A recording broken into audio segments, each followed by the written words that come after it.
Very good morning to all of you, Mr. Dhanraj, Mr. Abraham, Professor Abraham, Mr. Jyoti Kumar, dignitaries of the dais, and ladies and gentlemen. I'm indeed happy when Mr. Dhanraj invited me to participate in this conference on breaking the business barriers and primarily focusing on the ease of doing business, an interesting and probably evergreen subject at least since 2009. In fact, I always used to feel probably this term ease of doing business qualify for a Guinness entry as the most often uttered word by most number of people probably in the shortest time. Nobody would have attempted that. And I am always reminded of Mark Twain, what he said about the weather. Everybody talks about it, but nobody is able to do anything about that. I hope the ease of doing business doesn't end up like that. And I know the talking about ease of doing business is not an easy task. Whether you go by the World Bank definition or a general definition or the ground realities, it is indeed a tough subject. The ease of doing business has become a hot subject, and as Mr. Dhanraj pointed out, ever since at least since 2009, this has come to be in the forefront, inviting everybody's attention for good reasons or bad reasons. In fact, I was happy when Mr. Dhanraj said that they are doing a study, because probably the time they started the study, we had almost concluded. I think you started it in 2014, right? Yeah. So we started a similar study, but our focus was very clearly on the Tamil Nadu, and that we didn't want to name it as ease of doing business for the same reason as I mentioned. We thought probably it's overcrowded, the word. So, and also the other reason ease of doing is again a bigger canvas. So we were not looking into the whole canvas, to be very honest. So what we did was a study on the manufacturing in Tamil Nadu, a regulatory roadmap. We wanted to be very focused. Maybe I'll talk about it as Dhanraj requested a little later. And especially when he said he had covered Tamil Nadu as one of the states, the state where I come from, I'm all the more curious to know what their findings have been, because as I had a quick, heard that briefing, they have also looked at some of the sectors we looked at, and they have also looked at some of the issues that we looked at. Maybe I'll have to wait to listen to Mr. Dhanraj on that. Just to set a context before I talk a bit about our study, the Chamber study, which is slightly old now, maybe their study would be all the more recent, but nevertheless, definitely as he was mentioning, nothing much had changed. Moving up by 4 notches is not a great thing for a country like India. When the Prime Minister launched the Make in India program, he was saying that we should reach within 100 in the next 1 or 2 years, 2017-18 if I am right, and he wanted us to be within first 50 sooner. But we know for 1 year we had probably raised just 4 notches, and that too, as Dhanraj pointed out, after a lot of calibrations happened. It's not in the normal course. Probably if we had ruled that out, our ranking would be still lower. But just to set the context, where is the country as such now, with the ease or without the ease of doing business? Where is the country now?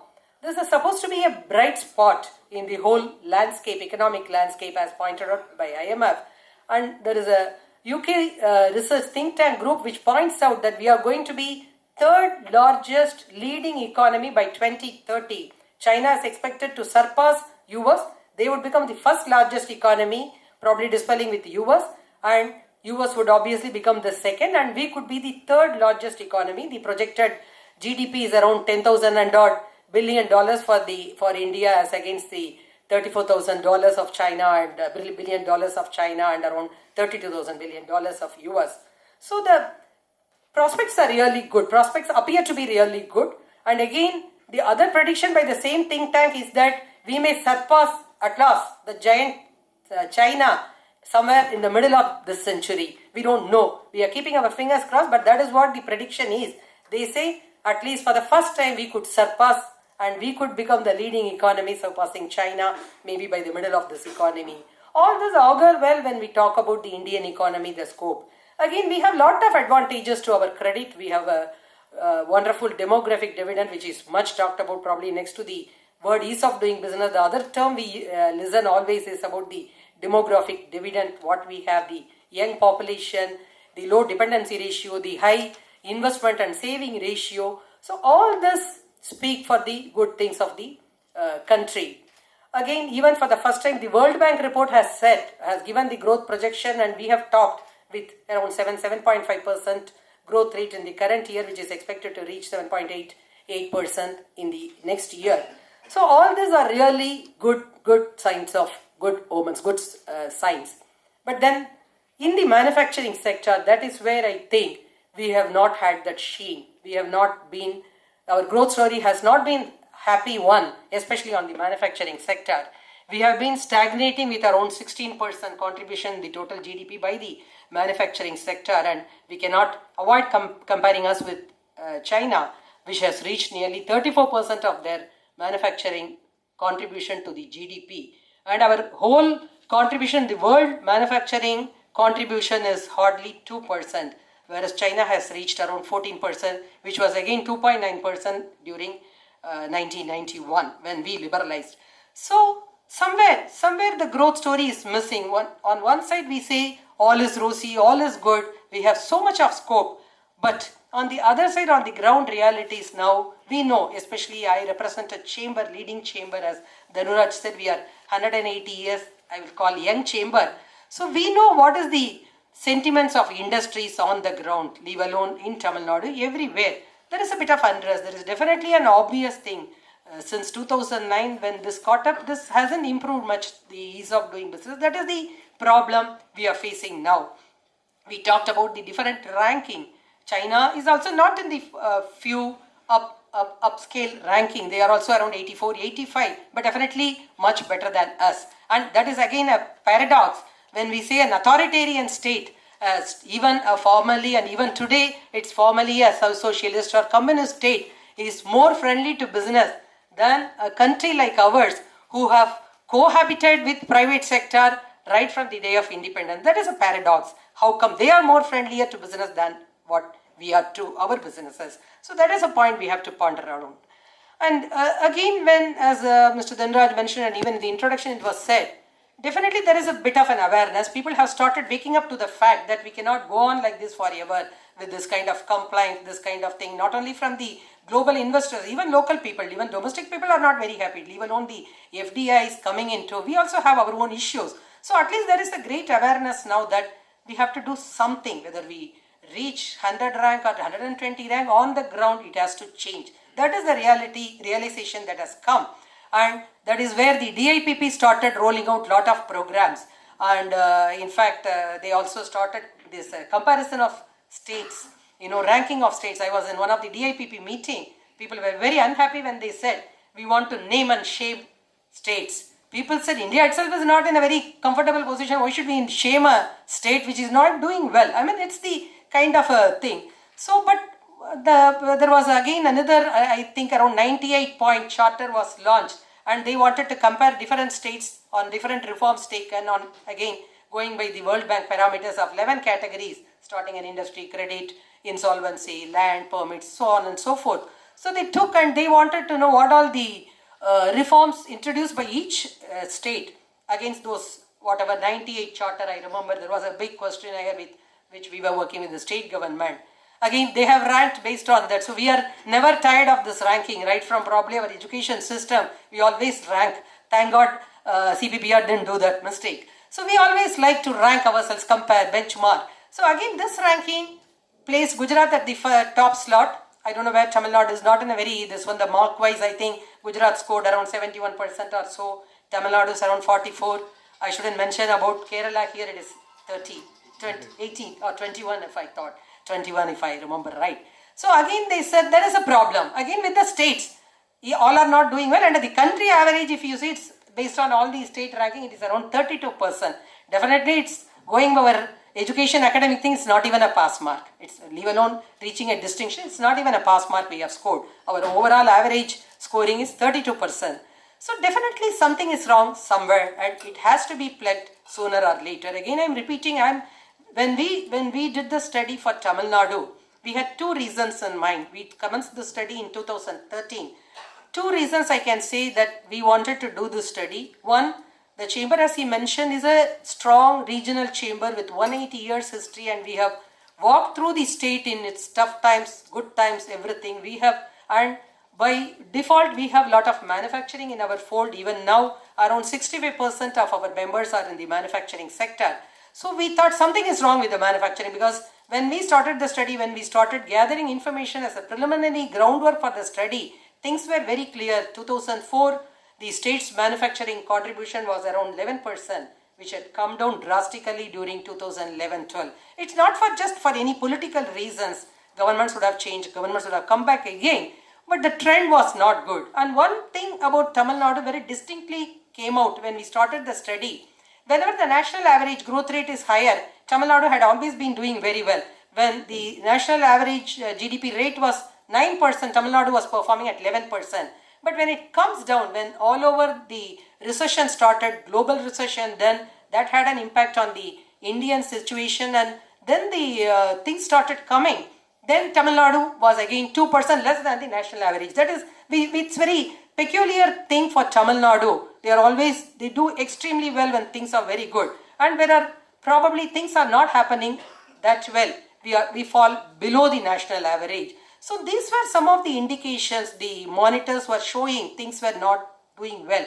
And when we did a preliminary study before we even entered into the study, the other worrying aspect is the SME sickness. We were the second largest, thanks to Kerala, which was leading in that at that time. I don't know whether it is still the case. We were the second largest with 11.4 or 11.8% SMEs falling sick. That is the official rate. We know about the SME sector, probably even the ratio, if we really go into details, it would have been much more, much higher. So these were the two aspects. Then we started, that is the time Tamil Nadu had the greatest power cuts, 2012-13. So initially when there was unrest, when our members in our general committee, in our expert committee started saying businesses are not doing well, businesses have a problem, we thought probably it is because of the power situation. So then when we started probing, we thought, okay, power is an issue, no doubt. But then the real issue on the ground was the problems of the regulatory, strong word if I can use, or if it is used, they call regulatory terrorism. It has become that way. So people started worrying, for nothing is moving on the ground, we are not able to get anything done, and all the rules are so cumbersome, archaic. So that became the prime criteria. That is why we took the study in 2013. And again, like CPPR, we took 4 sectors: automobile, where our member strength are more, automobile, chemical and pharma, textiles, leather, and we took around 100 samples to study, 100 industries, but more interviews were made, more than 100. And again, we looked into 3 major laws, because again, as I was saying, ease of doing such a big concept, so somewhere we have to begin. So we thought we will take 3 major laws: the environment laws, the labor laws, and the taxation laws, because that were the most worrisome. Again, even to arrive at these things, we had to do a bit of a preliminary interviews, put a matrix and then do. And again, we were also thinking where the problem, as you were saying, ease of doing starts with starting, continuing and exiting. So we thought, let us again focus, because primarily the study was driven by our members. So we felt we should concentrate a little more on the existing and the expansion. Okay, starting, there are some easing is happening. That is why even they say the 4-point rise in our ease of doing business could be because of some easing procedures at the starting level. And exiting is always a problem. They always say it's easy to start, difficult to maintain and impossible to exit. That is the kind of situation for industry. So we decided we will focus on this. I'm not going to get into much details about this. This is the study report we brought out at that time. Of course, it was in the public domain for nearly a year. We released it in 2014. But then right now it's not there. But if any of you are interested, I can just send the soft copy. The primary points, I would say, I'm not getting into, see what again we did. When we talk about labor laws, when we started doing the study, the immediate reaction was, it is nothing to do, it's not a state subject, it is a central subject. Similarly on taxation, they said it is a central subject. Probably environment to some extent was a state subject. But then when we started doing, we know, yes, some of them are central subjects, but there are a lot of elbow room for states to do if they really want to do. That is where we started documenting. For example, I can say the labor fixed term contract. This was not there. This easily any state can do. It is within their provision, but not many states, including Tamil Nadu, is still not implemented it, because that is a via media between the contract labor and the temporary labor and the permanent thing. And this could have been a helpful thing. Gujarat has experimented it. Similarly, we saw many things. The single business code, we said there could be one application they can fill up, and probably we talk about single window, but we know how many doors behind that single window. So it's not real single window. So we were really looking at a sort of a simple mechanism to do. So these were some of the things. I'm not getting into detail, but on the labor, primarily it was Factories Act, the Archaic Factory Act. In fact, we saw some of that. There is a provision even now that if you have to whitewash your factory every 5 years and maintain records for it. And if you are not doing that, even you can be imprisoned. So also for many spittoons, what should be the size of spittoons? Where should you keep? How to clean? Should we waste our productive time in such laws? Is anybody really or to that extent bothered about those things? There are things, see, these laws were made in 1950s and we have traveled another 70 years now. So what has changed in between? We have not changed. That was the problem, and this came as a major thing. When we presented to some of the authorities about that, one point they said very easily, why do you bother about that law? Because nobody is arrested, they are not, since they are not maintaining the whitewash register. But then our question was, if that is the case, why should we have that rule at all? Why are we keeping on adding? That is one of the problems, especially in an Indian situation. We have seen many of the laws come like that. There is one defaulter, we want to pluck him, we create another law which puts the other 90% who are adhering the law to become defaulters. So that is where the problem starts, and this came out very, very well during our study when we get into the things. So the archaic laws, the contract labor was one issue, again the filling up of the forms, the inspections, factory inspection, how many, again when we started talking about the self-certification, and we made a presentation after our study was completed to government departments, then immediately some of the lower ranking officials said, no, self-certificate won't work. Majority of our industry business people are cheats. So we said, have the self-certification, tighten the laws. If somebody is defaulting, the punishment should be 100 times. But you have to have the minimum laws and minimum self-certification. Then they said, labor laws is a holy cow. If you touch that, the union would be against, there would be a sort of distrust people. Then we said there are some low-hanging fruits like computerization. How is it going to affect the unions? It's not going to, or e-filing of returns. So there are something which could be a win-win for everybody. Only thing is we require that will to listen, will to implement. So these are some of the findings under the labor laws by us. Again, under the environment laws, no need to say, there are enough headaches, and especially when we did the pharma, chemical, textile, leather, they said this became their prime problems. And again, the question is lack of transparency, lack of clear indication. We always say what you shouldn't do, they never say what you should do. So these are some of the problems that came. Then zero discharge, zero liquid discharge, ZLD, there is such a confusion in that, and no SME can, and the burden on SMEs were more. In fact, in our 100 samples, 60% were SMEs, if not micro, at least SMEs, the rest were the bigger things. So this burden on the environment was more on SMEs, and they really find it difficult to compile with the thing. Again, the taxation, we have enough to comply, enough to say, because everything, in fact, that was one area when we talked about IT litigation, income tax litigation, 100% of the survey said at least one litigation they have got. At least for environment, some of them might not have. For the taxation litigation, 100% of the surveyors said, all the 100% said, yes, at least we have one case pending, money is blocked. So what is, and again we went a little further, we used the RTI thing and tried to find out how many appeals by the IT department are still pending, how many have been awarded in their favor. And to our surprise, we did it for the last 4 or 5 years. We found 40% of the cases filed by the IT were against them, IT department. That means it's all cases just like that they wanted to file, put you in a problem.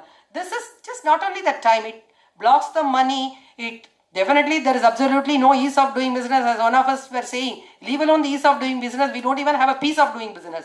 That is the kind of feedback they were getting. And again we found lot of things, whether VAT, enough to be said, VAT issues, probably Mr. Mohan would be able to tell here, getting the input credit, getting the uniformity across states on stock transfers, so many things came. Check post. Again, check post was one of the things. Maybe Tamil Nadu and Kerala can share the same opinion. We know what is happening in the Walayar check post. So again, people said, why don't we even do away with check posts? We can have a better mechanism. I understand even Bengal has done. I don't know whether your study has pointed out that. So there are issues like this coming up again and again. So I'm not getting into detail. As I said, if anybody wants to have this report, I can send it to you. In fact, one good thing, maybe to answer Danu about this gym and what we are doing. Yes, at least gym in a way, it's a blessing in disguise, I should say. At least people also started looking at, the state is a very progressive state. That's our concern. We have by in-house strength to